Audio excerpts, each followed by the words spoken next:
welcome to all of you who came today. Jesse, I see you're there. I'm Marilyn Friedrich, for those of you who have not been coming to our meetings, and I'm co-chair of our environmental team along with Debbie. Here we are today, a year and 6 months into the COVID-19 pandemic, and savoring the prospect of this being our last Zoom meeting. Yay. More on our August get-together later. Debbie will be talking about that. But today, the environmental team is focusing on climate change, as all of us should be, and what it means for Jefferson County, the Olympic Peninsula, and Washington State. My first speaker, Cindy Jayne, will lead off this presentation, speaking first about Local 2020, a Jefferson County nonprofit focused on sustainability and resiliency in East Jefferson County. She will then speak about the Port Townsend Jefferson County Climate Action Committee, and this is a separate entity from Local 2020. Cindy is a steering council member and a co-lead of the Climate Outreach Group of Local 2020 and chair of the Port Townsend Jefferson County Climate Action Committee. So go ahead, Cindy. Thank you, Marilyn, and thank you all for the chance to chat with you. The timing was good. There should have been a lot going on, and we're trying to do a little bit more publicity, so I thought this would be a great chance to share some of what's happening with you all. I'm going to do it in the opposite order of what Marilyn said, though. I will talk, hold on a sec. There we go. I'll talk first about the Climate Action Committee, and just, I know that the terminology is bad and we're trying to improve it some, but just so everyone's clear, there's two different, very distinct organizations. The City of Port Townsend and the county administration of Jefferson County created a Climate Action Committee back in 2006. It's an official subcommittee of the city and county, and advises the city council and county council. And it has reps on it from city council and county council, as well as the Port PUD Hospital, Transit, the paper company, and citizens as well. And then Local 2020 is an all-volunteer nonprofit focused on sustainability and resiliency in Jefferson County. And we've got a group on climate outreach and one on climate preparedness, and then lots of other action groups that also are all related. You know, as you can imagine, there's lots of overlap with climate on all of those. So first, I'm going to start with the Climate Action Committee. And for those, we did a rollout last November of a new inventory, but for those who haven't seen that, we relatively recently completed updating our greenhouse gas inventory for basically the emissions within Jefferson County, what fuels are burned and what other emissions do we have within the county. And found, not too surprising, that transportation is huge. It's 66% of our total emissions. So just a key takeaway from this, think about before you get in your car. And if you are going to be replacing your car, think hard about how you might be able to have an efficient, more efficient one, or possibly electric if that's an option for you. So after, the other piece of the inventory, we looked at the sector-based emissions, were the things we were just talking about, the fuels that are burned within the county, but we also looked at what are the emissions from things that we buy, because we all know we also buy sofas made elsewhere, and the cars themselves are made elsewhere, lots of products coming in from all across the world, including our food.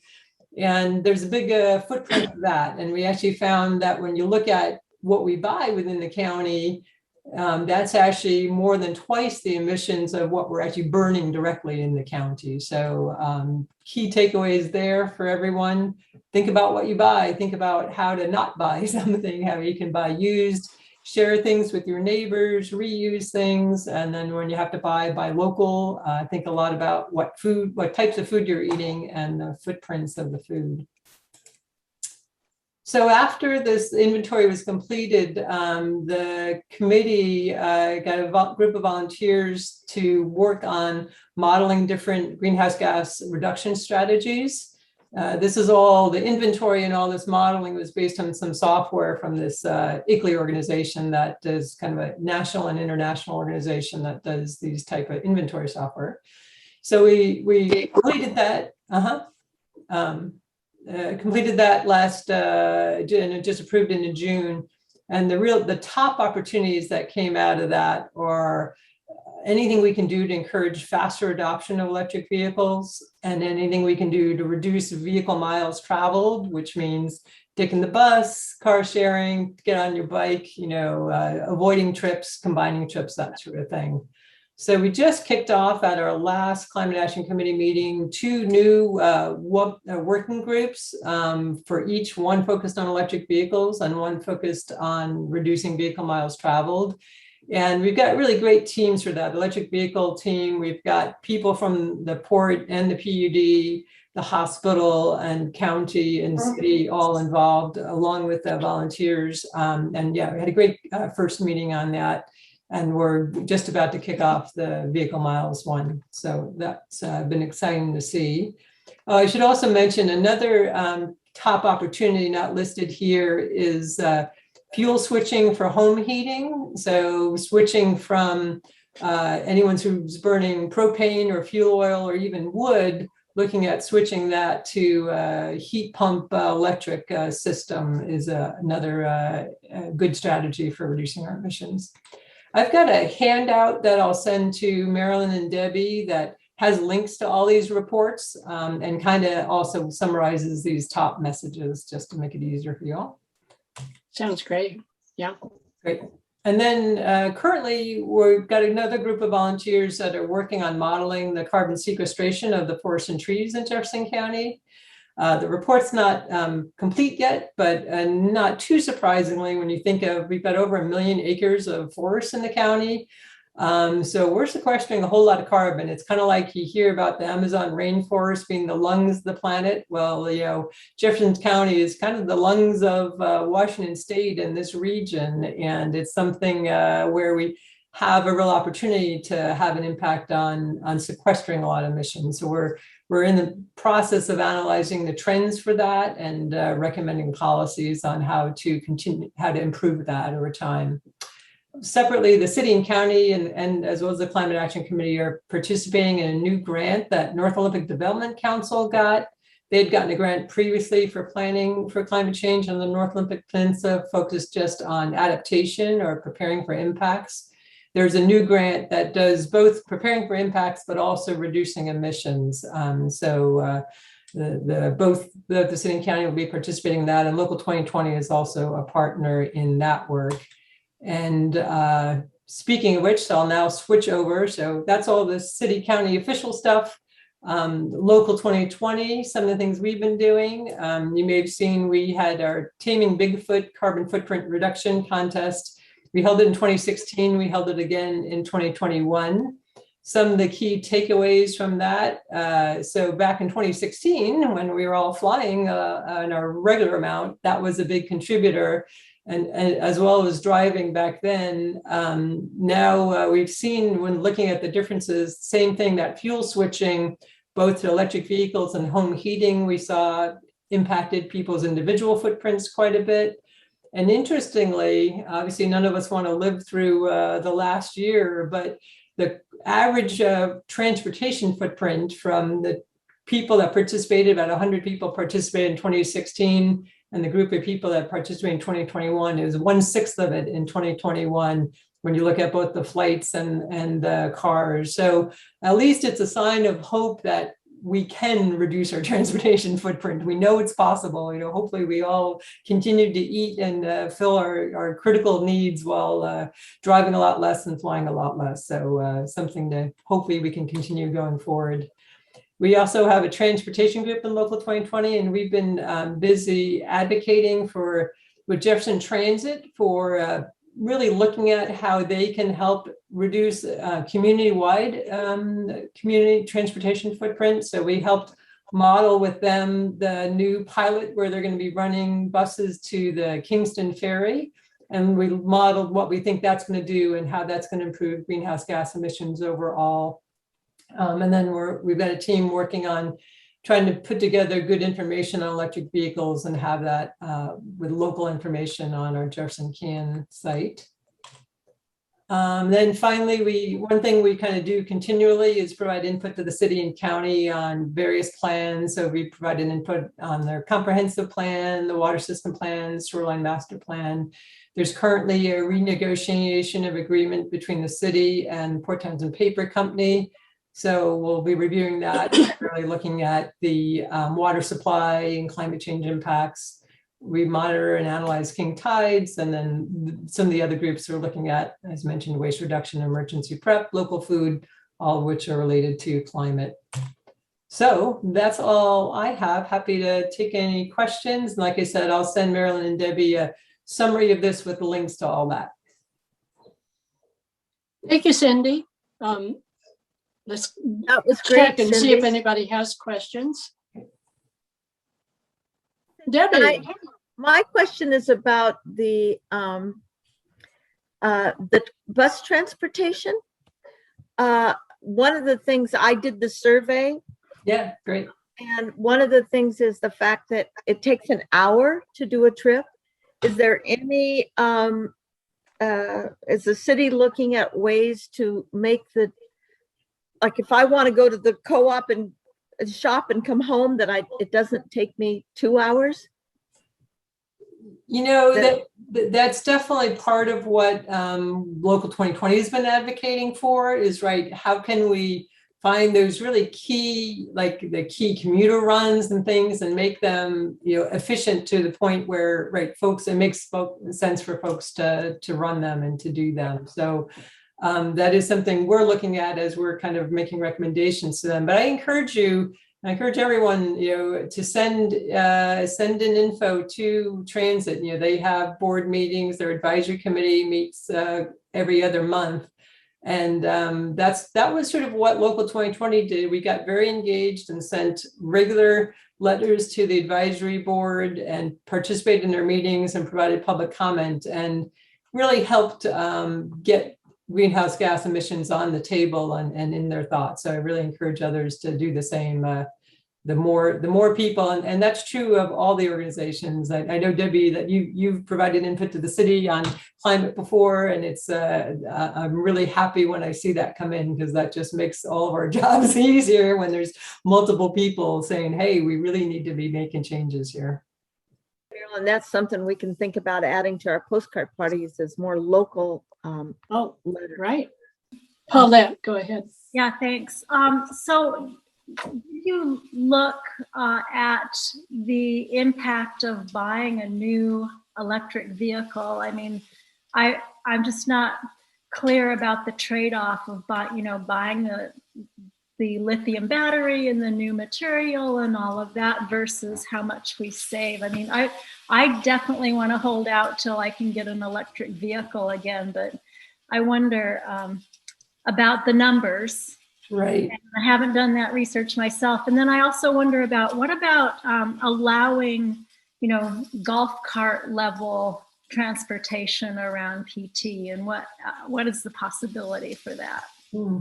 Yeah, good questions. I'll tell you what I know. I mean, on the electric vehicles, and we did the same thing. We had a vehicle that got decent mileage, and so we waited till it was, I think, 17 years old and decided, okay, now it's time to replace it. So, I mean, that is, if it's, especially if it's a relatively efficient vehicle, that's not bad. But there's a lot of kind of fake news out there about sort of lithium and other sorts of things. And that's one of the things we want to put some of that information on the website. There's actually some data out that the fossil fuel industry is behind some of that, trying to not that there's, there is some concern, there's some issues with mining lithium, there is some downsides of that, and those need to be, fixed and worked on. But overall, all the analyses I've seen says it really, from a greenhouse gas perspective, it really pays for the manufacturing very quickly. I think within the first year, you'll often, account for, save enough gas to accommodate the emissions of making it. And I think a lot of those other issues like the mining are addressable. And we do need more regulations around that, but that is solvable. Good question. And sorry, there was another, but yeah, I know that like certainly electric bikes are allowed on the Larry Scott Trail and other sorts of trails. I don't know what the rules are in terms of street, like if there's issues around the streets, but it's a good question. I can bring that to this electric vehicle subgroup and find out more about that.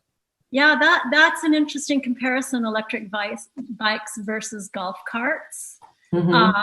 Because I think they're classified differently, but maybe they really don't need to be. So that's an interesting tack to take. Thank you, Cindy. Okay, shall we go to our next guest speaker?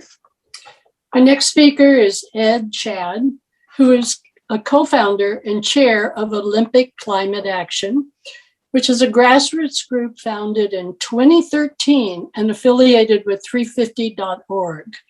As co-founder of People's Voice on Climate, he was a member of the initiating team that sponsored the Washington Climate Assembly.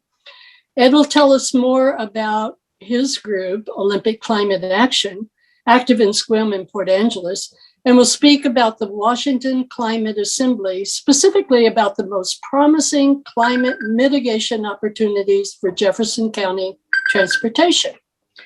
And Ed, let's say about 35 minutes. And Ed requested that people have questions. Just go ahead and interrupt, and he'll answer them as he goes along. Okay, Ed. Thank you, Marilyn. Thank you, Debbie. If you have a question and want to just interject it, you can either just say it, or if you want to use the raise hand function, I think Debbie or Marilyn are monitoring that, and if they see that, they'll help to interrupt me. I'm extremely interruptible, and I will probably interrupt myself more often than you will. Speaking of tangents, I want to start out by noting that Julia Cochran put a comment in the chat about a vehicle that I have seen parked in front of her house, and she no longer owns it, but it's a golf cart, and it was deemed a neighborhood electric vehicle, was street legal, licensed for several years in Port Townsend. So there are regulations that allow that under certain conditions, and Julia would be a great source for that because she tools around in that little thing. Shout out to Julia. As Marilyn said, I helped to start up a local climate action group that attempts to cover the whole North Olympic Peninsula. And we don't do a terrifically good job of that, but we do have some connections in Port Townsend and East Jefferson County. And in fact, Julia was on our executive committee for many years and was our treasurer. So shout out to Julia on that. Yeah, I wish I was better at that. There you go. Anyway, so our group has been trying to be active on climate in a number of ways over the years, and that's included a lot of the same things that Cindy has been talking about with Local 2020. We partner with Local 2020 on a number of things, but it includes educational stuff. We do demonstrations. We get involved in other efforts at regional, state, and national levels. We interact with local governments, just as Cindy was saying, for Local 2020. So it's just sort of trying to throw a bunch of spaghetti at the wall and see what's going to help to help protect our communities and our planet. Obviously, speaking of the planet, climate change is a true example of a planetary problem. The spatial and temporal scales of it are such that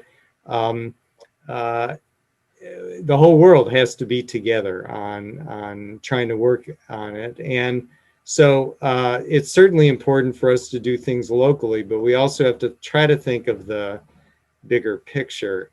And in that regard, I want to talk mostly about something that I got involved in as an offshoot to working with our local climate action group. And that's an effort, a project that was called the Washington Climate Assembly.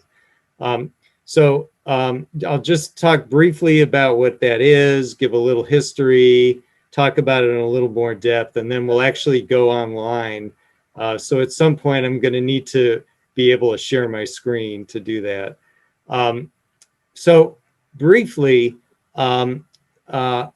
what's called a citizens assembly is an idea that's been around for a long time. And in fact, the Greek governments tried doing citizens assemblies at various points in their history. And the idea is to truly try to hear the voice of the people. And so it's a different kind of concept to representative democracy. Representative democracy, we go through elections and we hopefully elect people that reflect the overall will of the people. And then those decision makers then act on our behalf. And again, in theory, that makes sense. And what we found, I think, increasingly in practice is that there are a lot of problems with that. I don't think I need to go into them with this group. In fact, that was the origin of Indivisible, was defects in our representative democracy.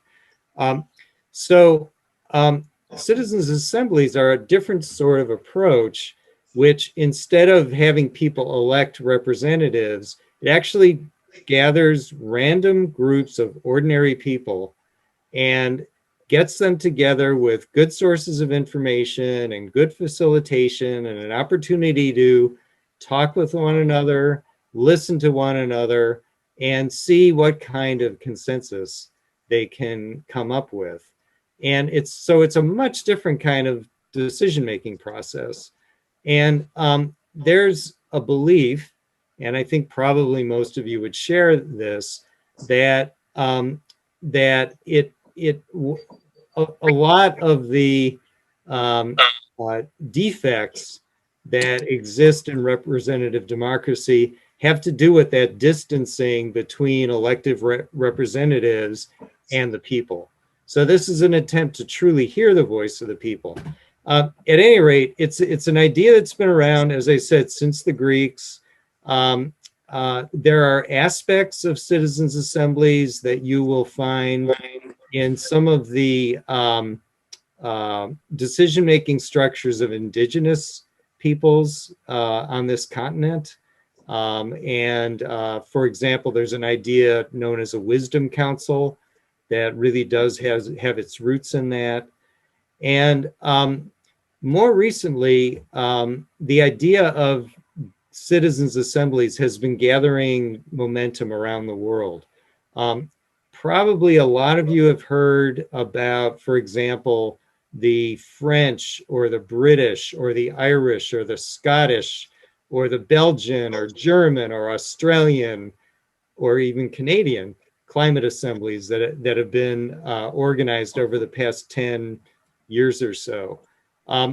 Interestingly, there has not been a climate assembly in the United States. There have been some citizens' assemblies on different topics. Nobody had yet organized one, maybe because people thought it was too controversial. I don't know why. But somehow or other, a year ago, a group of climate activists in Washington State got frustrated with the lack of progress in the state legislature. And so a little background on that. So many of you know that we theoretically have the climate governor. And Jay Inslee ran for president on a climate platform. And we are the evergreen state, and we're known for being progressive. And in fact, we were one of the first states about 15 years ago to adopt climate emissions reduction targets that fit the thinking of that time. And those targets were even updated last year by the state legislature to be in line with the current science. And so the targets from last year are much more stringent than the older targets. And they essentially call for this state to reduce our whole state's carbon footprint by half by 2030 and virtually completely by 2050. And as I'm sure most of you know, that's pretty much what the Intergovernmental Panel on Climate Change has been saying we have got to do, or we're going to cook the goose that laid the golden eggs. Well, alongside of these really good new targets that the state passed, several pieces of legislation that would have helped the state actually meet the targets failed. It was very frustrating because what good are these beautiful targets if you don't have any way to get there? So climate activists were demonstrating every single day outside of the 2020 state legislature, led by Indigenous activists. And as part of that effort, there grew a call to form a citizens assembly to actually hear from the people about what the people wanted. So this group of activists went to the climate governor and said, hey, this would not be that expensive. You should do this. And the group didn't get any traction with the governor. They then went to the state legislature and they went to some key legislators and asked them. And the legislators that they talked to were some key committee chairs. And they were receptive to the idea. They thought it was a good idea, but there was no way. By then, COVID had hit and Olympia had shut down. And we knew that we were in a budgetary crisis and there was no way that the legislature was going to fund it. So what these legislators said was, we'll endorse the idea, and if you can figure out how to fund it and organize it, we will root for you all the way. So a group of people got together, figured out how to put together funding, put out an RFP for a contractor to actually run the assembly, and then it took several months to organize it, but went through a process of random recruitment of what ultimately became 77 people from around the state of Washington that were randomly selected, but in what's called a stratified random sample. So it was random, but it also had to match the state in terms of gender, age, income, education level, opinions about climate, and one other thing that I've just forgotten. And so these 77 people, because of COVID, came together online in January and February of this year. And they went through first a set of learning sessions where experts and activists from around the state gave presentations to them. They had a chance to chat with each other about what they were learning. And Then they went into deliberative sessions where they began to talk with one another about what they had heard. And out of those deliberations came proposals for the group to vote on. And a standard was set that 80% of the people in that assembly needed to agree on a proposal in order for it to move forward as an official proposal. And in fact, when all the dust had cleared, the assembly had passed 148 recommendations to the state government about what we need to do at the state level on climate change. And so what I would like to do first, before I start kind of diving in to show you a couple things on websites, I bet some folks have questions because it may not make sense what I'm talking about. So first, what questions do you have?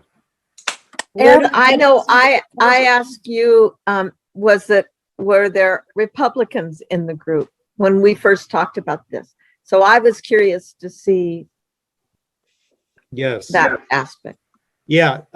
So we did not have a stratification criterion for political party preference. We thought it was more important to stratify by attitudes toward climate change.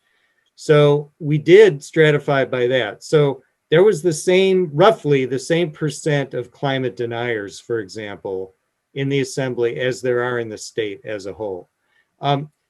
The recruitment firm did actually track party preference.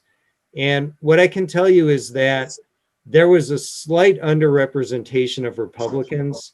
There were 29% of the assembly participants were Republicans. And I think the actual number is not much higher than that, but it is a little bit higher. So there were Republicans. It was roughly representative. And another thing to note is that if all of the Republicans had, and also there were a number of people who were independent who probably leaned Republican. If all of those people had voted against the recommendations, none of the recommendations would have passed. So if you think about that, people had to change their minds. And that is part of the beauty of this thing, is that when you get ordinary people together and they actually have to talk to each other and listen to each other, kind of amazing. And they're not professional politicians. Amazing things can happen. So Ed, yeah, maybe great. you better jump into showing us the recommendations. Yeah. Okay, that's fine. And Julia, maybe if you put your question in the chat, we can get to that later. So it looks like I'm going to have the ability to share my screen. All right. So this is the website for our group. Our group is called People's Voice on Climate, and we're still around. We have successfully organized an assembly, but we're trying to work on more assemblies in this state and encouraging assemblies around the country. So of course you're welcome to get on that website. I'll try to remember to put in the chat a few links that you could use later. But what I really want to take you to is to the Assembly's website itself and to give you a brief overview of those recommendations that they came to. So this is the Assembly's own website. Again, there's a wealth of information about the Assembly that you can find, but we're just going to go right here to the link for the final report.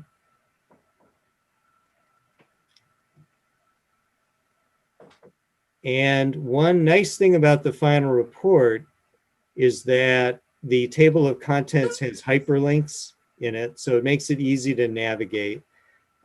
This final report is really a great description of how this was all put together.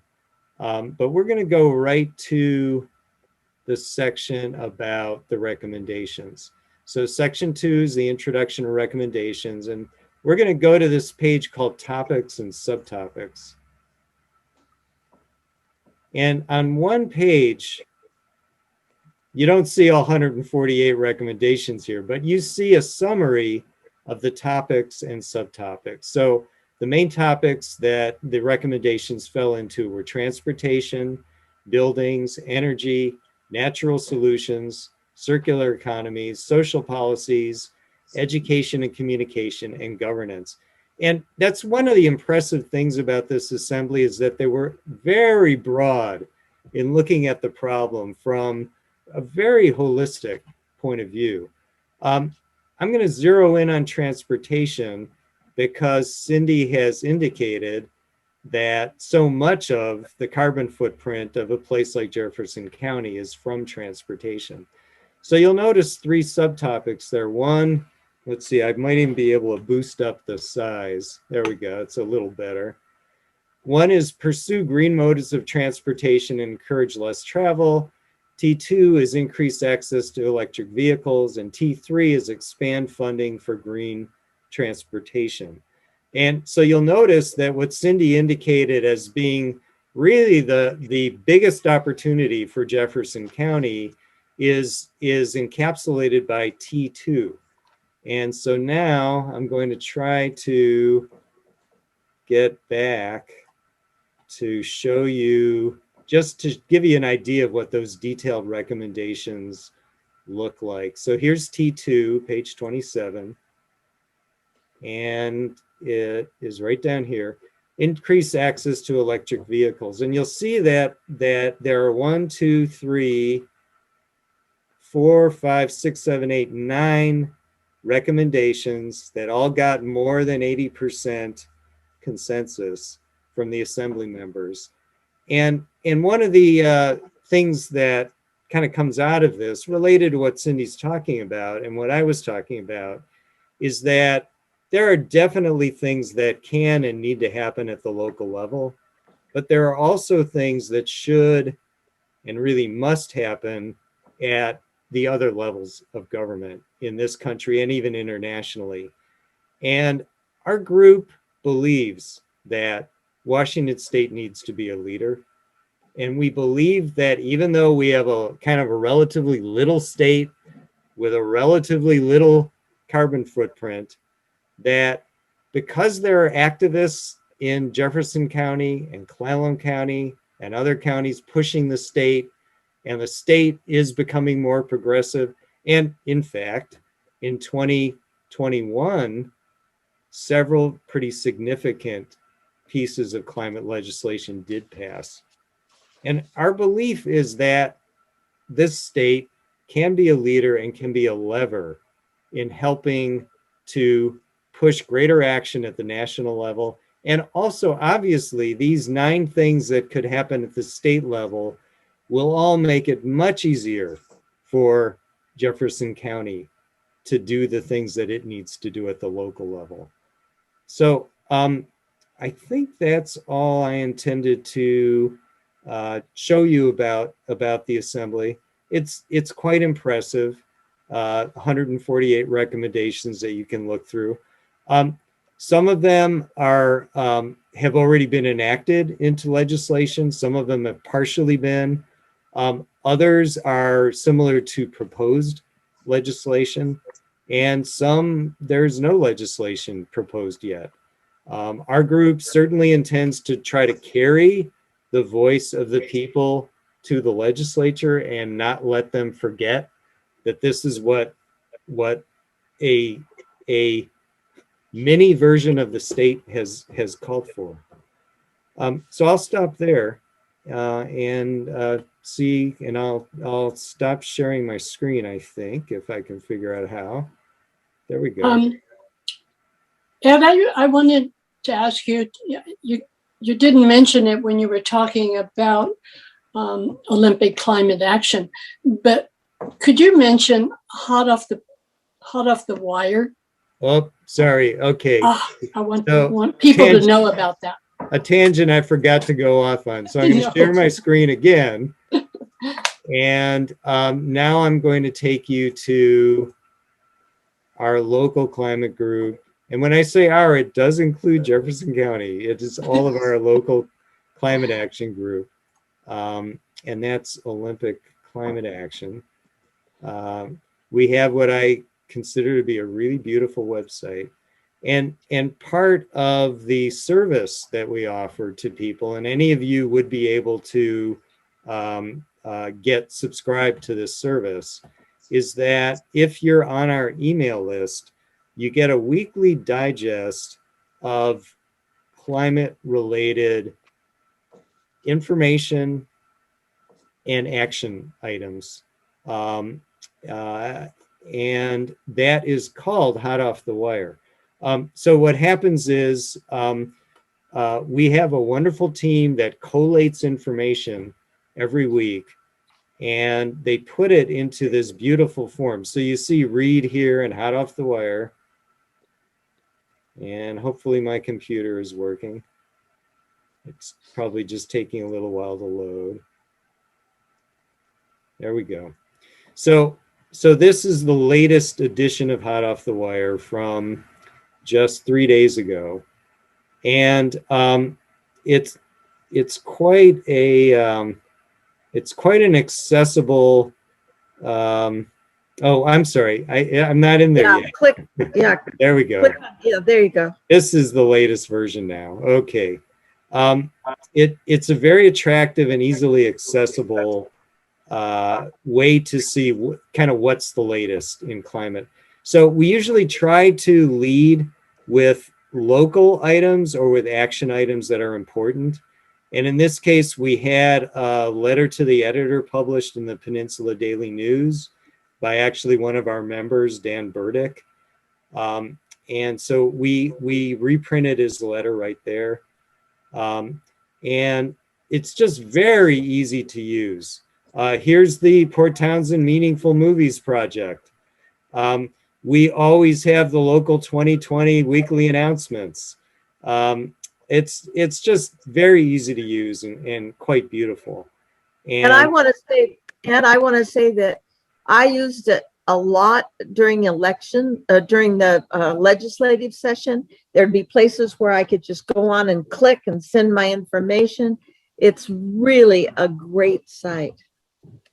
Yeah, it's quite unique. I don't think there's any other local group around the state doing this. And in fact, people from around the state subscribe for the same reason that Debbie was talking about. So so that's one particular service. Obviously, there's a lot of other parts to our website. For example, we have a whole resources page that, you know, it's a curated list of what we consider to be really good information. There's an inspiration page. Yeah, all kinds of kind of cool, fun things there. Anyway, as I said, we try to be peninsula wide. We can only succeed with that to the extent that we have participation from across the peninsula. Cindy tries to participate when she can, and some other Jeffco people do. And I invite you all to get involved in that. So I guess I should try Thank you, Ed. Yeah. And I just want to emphasize that to get Hot Off the Wire, you do have to go to Olympic Climate Action and sign up for it. So there's the link. I just posted it, and I'll hunt down a few links related to the Climate Assembly, and I'll post them in the chat in a minute. Oh, thanks. And I posted some too, Ed. Oh. So I posted the climateassembly.org, and I posted the other one. So That's great. Those will be just fine then. Thank you so much. Thank you, Ed. That was very interesting. Yay. Any more questions? Nobody has a question? I thought they were done. Well, Okay. I have another question. Okay. I was wondering if you looked at any specific vulnerabilities for coastal regions, like there's the action we can take to try to ameliorate, but then there's the preparedness piece too, which I feel like Port Townsend has a lot of vulnerability, and I know coastal, I read about the Quail Ute have tremendous vulnerability, and is there anything addressing that? Oh, yeah, great question, because one of the things I forgot to mention is that our activist group who formed the assembly did dictate that it needed to be primarily about mitigation and not adaptation. And our reasoning for that was just a matter of urgency, that if we don't get ahead of the mitigation game, there's no way to get ahead of the adaptation game. However, a lot of the recommendations do contain parts of both. And I can't tell you among the 148 what there might be that relates to coastal resiliency, but there are definitely parts of it. I do also want to mention and give us a shout out to Cindy, who may want to talk a little bit more about a really significant project that was done on the Olympic Peninsula in 2015. That was it wasn't quite, it was the whole North Peninsula. It was an assessment of the climate vulnerabilities of the North Olympic Peninsula and adaptation measures that will be needed over the coming years. It's truly a beautiful effort that resulted in specific recommendations that are even connected with particular groups that are supposed to help try to bring them about. And there's a quarterly report card that tries to keep up with progress on that. And you, who know Cindy, might have guessed that this whole thing would not have been possible without Cindy being behind it. It's quite beautiful. And Cindy, maybe you could put a direct link to that adaptation report. In addition to the 2015 report, Cindy in her talk mentioned a follow-up project that we also helped, Cindy and our group helped get funding for these. These wouldn't have happened without us helping to get the funding.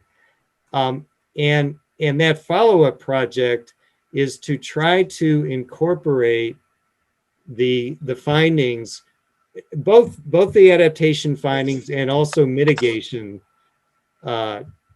features into local governments' planning processes, into their comp plans, their shoreline plans. And that project is just getting underway now. So it's quite exciting. And I'll bet, Cindy, you've got some more things to add to that. Yeah, so locally, both the city and county, part of that grant project is to work with up to 4 municipalities across the North Olympic Peninsula, specifically on moving forward on climate. And it's worded purposely pretty generally, so it can be adaptation or mitigation. It's really up to the city, each municipality, to say, here's where we can use help the most, and here's what we want to focus on. The consultants, there was a great interview process that happened a couple of weeks ago, and I think they're finalizing the contract with the consultants right now. So that should be starting in the next month or so. Both the city of Port Townsend and Jefferson County have said they want to participate in this project and be 2 of those 4 municipalities. So they're still in that process of working through exactly what that's going to be and what each municipality wants to focus on. But yeah, I'm really happy to have that funding. There's also a regional strategy meetings that are part of that grant. And part of the question is going to be, what should those focus on? The City and County Climate Action Committee made a recommendation to City Council and County Council to pass on to the North Olympic Peninsula Development Council that we think it should be on transportation. We had these regional strategy meetings on preparedness already, and that's what that other report is, but we haven't done that really on mitigation. And since transportation is so huge in Jefferson County, we're guessing it's the same in Clallam. primarily, by the way, because our power is all so clean. We're very fortunate to have hydropower as a primary source of our electricity. And the state's passed even new regulations that says the electricity is going to be carbon free by 2030. So it's really the fossil fuels that we're burning that are the key piece to focus on. So we are hoping to have that be focused on transportation, but still TBD. It's the North Olympic Development Council has kind of an umbrella organization that has all the cities, the counties, the tribes, the ports, the PUDs under it. And so that board will be the one that kind of helps guide that. And I'm guessing they'll form a core team too, but I don't think that's happened yet. I'd like to add one more thing about that question. One of the recommendations that came out from the assembly members during the assembly was that they do want to follow up and really focus on adaptation. And so I mentioned that we hope to organize future assemblies. And so that would be a hot topic, not to mention that wildfire would be just as important. And with those, one aspect that was very strongly emphasized during our assembly and would be a big part of any assembly is the justice, what's called the climate justice component. And so you can mitigate in a way that actually increases injustice, and you can adapt in a way that, well, in fact, if it's left up to capitalism, we will perhaps adapt, but only in a way that rich people will be able to survive. And so any assembly is going to have that justice lens attached to it. It's very important. Thank you both. I think we have a clearer idea of what our legislators, our local people are doing, that this whole Olympic Peninsula is active in getting things done. It feels a whole lot better to know that. So thank you both. And now we have to move on to a few of our members who have some very important announcements for everybody. Just quick announcements. And Debbie, I'm going to turn it over to you to talk about the picnic. Picnic. Really quick. We're going to have a picnic. Our next meeting, instead of meeting on Zoom, is going to be at HJ Carroll Park at 5 o'clock. And Celine, wherever you are, has volunteered to help. And it's 5 o'clock. Unfortunately, we can't use the barbecue because of the ban on fires. But if you have a propane barbecue, you can bring that. Otherwise, it's potluck. We're going to just have a good time. We're going to see each other in person. We'll have a few things to talk about, but mostly we're just going to be happy to be together. So it's our come back together meeting. So please spread the word. Please plan to come. And I think the other announcement I have was about the survey, but I'm going to talk about that at our August meeting. Okay. Very August good. picnic. You'll hear more about the August picnic. And Pat Teal, put your question in the chat and I'll get it to Ed. Okay. The next general meeting is in September, the one after the picnic. And it's sponsored by our foreign affairs team. Gina McMaster is chair. And the focus of this meeting is China and climate change. And Gina sent me this information. The challenge of how to deal with China is at the forefront of Biden's foreign policy. While the administration seeks to counter China's political ambitions for a more dominant role on the world stage, as well as hold China accountable for human rights and abuses, the U.S. needs to cooperate and coordinate with China in combating climate change. So how green is China actually? This will be the topic of our guest speaker, Dr. Stephen Harrell, at our September 14th Indivisible meeting. Stephen is retired after 43 years teaching China studies, anthropology, and environmental studies at the University of Washington in Seattle. He and his wife, Barbara, now live in Bellingham. So put that on your calendar too, September 14th. Cheryl, you have a quick announcement about the election team?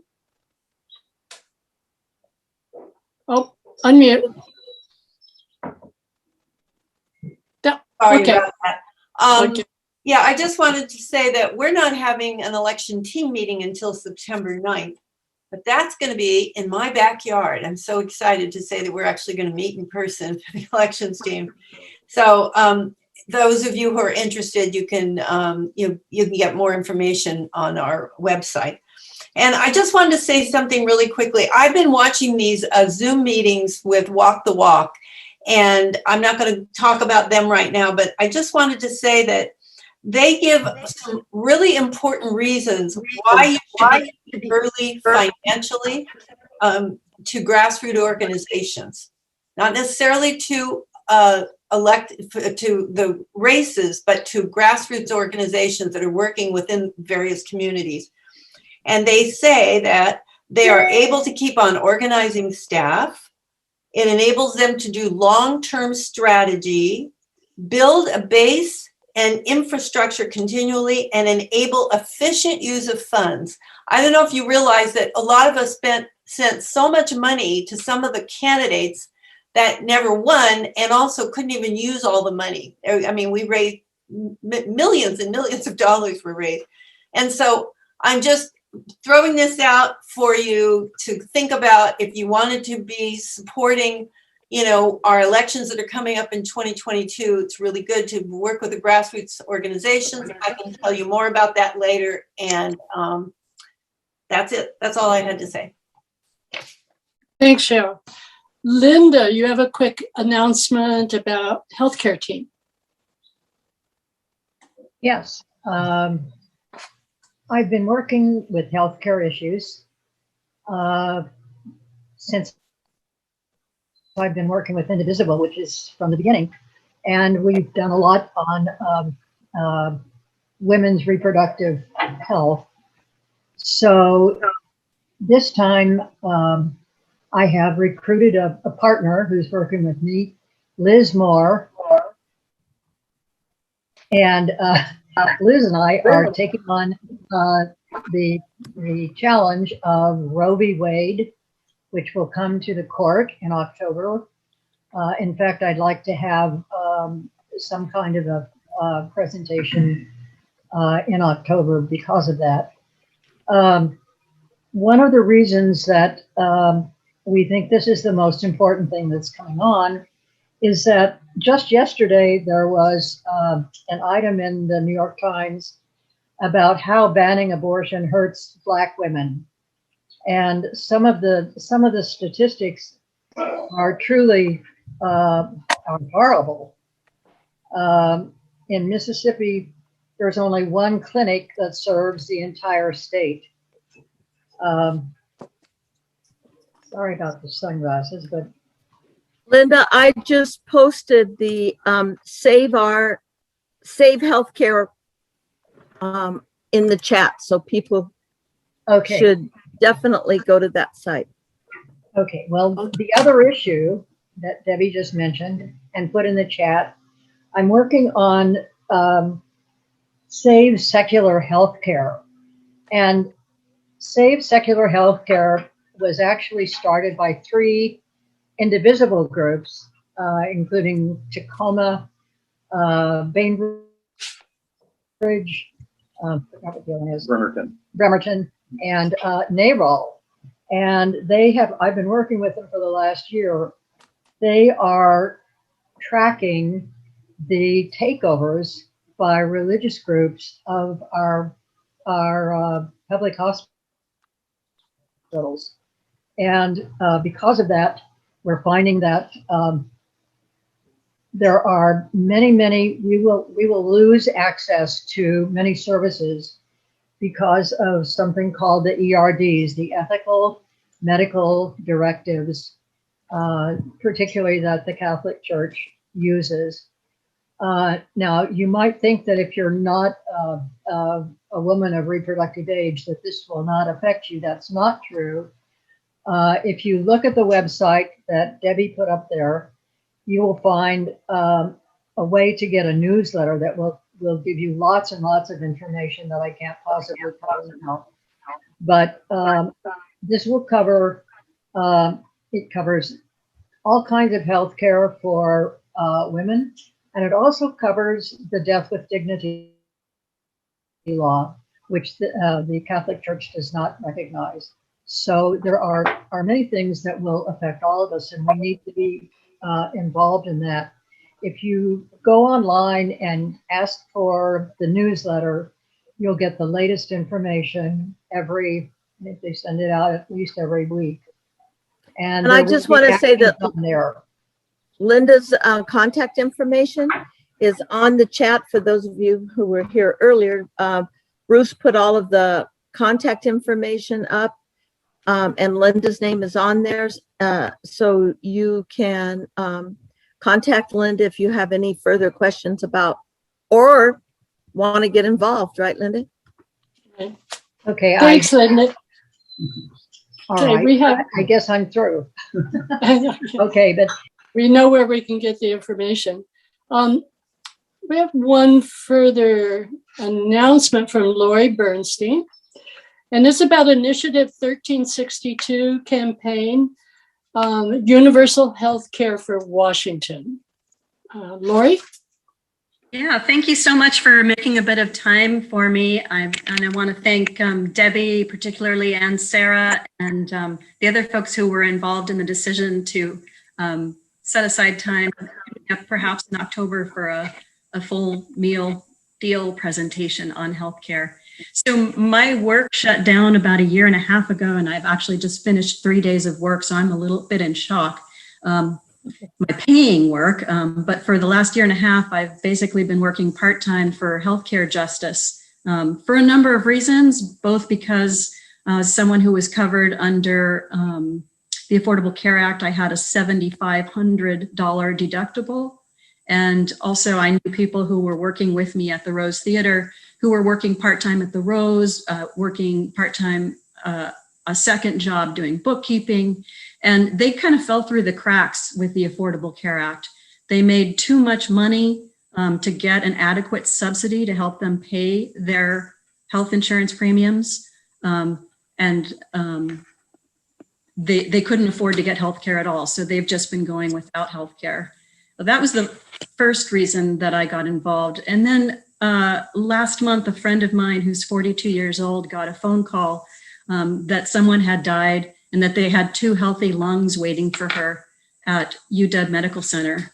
So she also had health insurance, and she's, I think I just mentioned she's 42. She went in for a double lung transplant surgery.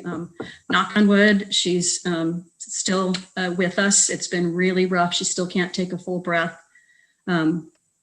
She's in a lot of pain. She's had to declare medical bankruptcy, and she's had to start a GoFundMe campaign. So instead of being able to focus completely on her healing, which is what her body and mind needs her to do, she's having to worry about money. So that's added further impetus to my work for healthcare justice. So I want to just talk really quickly, not just about I-1362, which would provide basically universal health care for all Washingtonians, but also for Medicare for all. And the Democratic Party platform of Washington State does say that we should pass universal single payer health care at the state level until such time that it's passed at the federal level. So in March, Pramila Jayapal introduced HR 1976, Medicare for All Act of 2021. And we've got a campaign right now going to try to get our representative for Washington 6, who does not support Medicare for All, to at the very least sign a petition, sign a pledge saying that he will put patients over profits and refuse or at least greatly reduce the amount of money that he takes from the health insurance, hospital, and pharmaceutical corporations. And Sarah was kind enough to put that in the newsletter that you all sent out. Unfortunately, it was put in all caps, so that's an invalid email address. I'm gonna quickly go to my my desktop here and pop that in the in the chat. So I'm not sure if you send out corrections ever, but that's the correct email address. We're trying to get people to sign. This is an online petition. Sign the online petition. We're trying to gather 1,000 signatures. If you're on any social media format, if you could broadcast that far and wide, I'd really appreciate it. Not only for my friend Anna, but for the many, many people who are in the same situation that she is. One of Representative Kilmer's reasons that he cited as contributing to his hesitancy in supporting Medicare for All is that people are really happy with their employer-based health care. And as we know, that's a fiasco to try to link health insurance to one's job. So many people in Washington and across the country lost their jobs as well as their health insurance over the past year. And not to mention many people who are self-employed and otherwise employed just don't get health insurance through their employer. So that was one of a few reasons. I actually met with Representative Kilmer's staff in April, but I don't have time to go into that. Anyways, this is one step you can take. I've got a total of 3 steps, action steps that you can take. The next one is the Medicare for All March. It's going to take place on Saturday, July 24th. People are meeting up at Westlake Center, marching to Seattle Center. If you want to carpool with folks from here, we'll carpool to the Bainbridge Island Ferry and then participate in the march together. And I'll give you my email address that you can use. Lastly, about I-1362, which is the whole Washington Healthcare Trust. It's the universal healthcare plan for Washington State. It is an initiative based proposal. Unfortunately, the chair of the committee, when this was in bill form, who was a Democrat, decided not to even give this bill a hearing. So she effectively killed it. So now we've gone to the initiative process. It will also automatically be reintroduced in the next legislative session. But we're going for the initiative process for now because it'll get us there faster.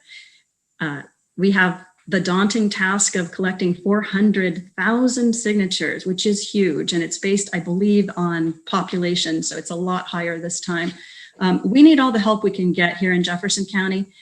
Fortunately, folks have stepped up to gather signatures. We've been working at the farmers market, in the ferry lines. Now it's also possible to go up top on the decks of the ferries and gather signatures. Basically, anywhere there's a big event, we want to be there. Businesses, Bazaar Girls Yarn Shop downtown has stepped up. Panda More here in town and at their Bainbridge location is sponsoring petitions. If you can think of a business, if you have a suggestion for us for businesses, if you want to help gather signatures, or if you want to do data entry, we need to take those petitions and we need to enter the information on a spreadsheet for anyone who has requested updates by leaving us their email address or their phone number. And also if they've indicated they're willing to volunteer, we record that as well. So actually data entry, we especially need help with that right now. And Debbie has generously offered to help with that. So thank you, Debbie. Judy is a signature gatherer. John Collins has volunteered to gather signatures. We really need your help. We've got a December 31st deadline, but these summer months are critical. That's when folks are going to be out and about. So please, if you can help, I'll type my email address in here right now.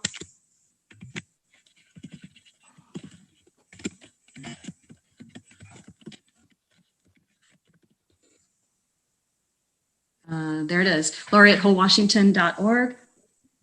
And yeah, thank you again so much. I know your time is special and precious, and thank you for giving me a bit of it, sharing a bit of it with me. Thank you very much, Lori. I just want everybody to know that we've got a lot of links that you might be interested in checking later. And we will be posting that on, and we can do it on our Facebook page. And you can go there and help out with all these action items. And I thank you very much. I thank all of you for coming and hope we can all be face to face in person in August.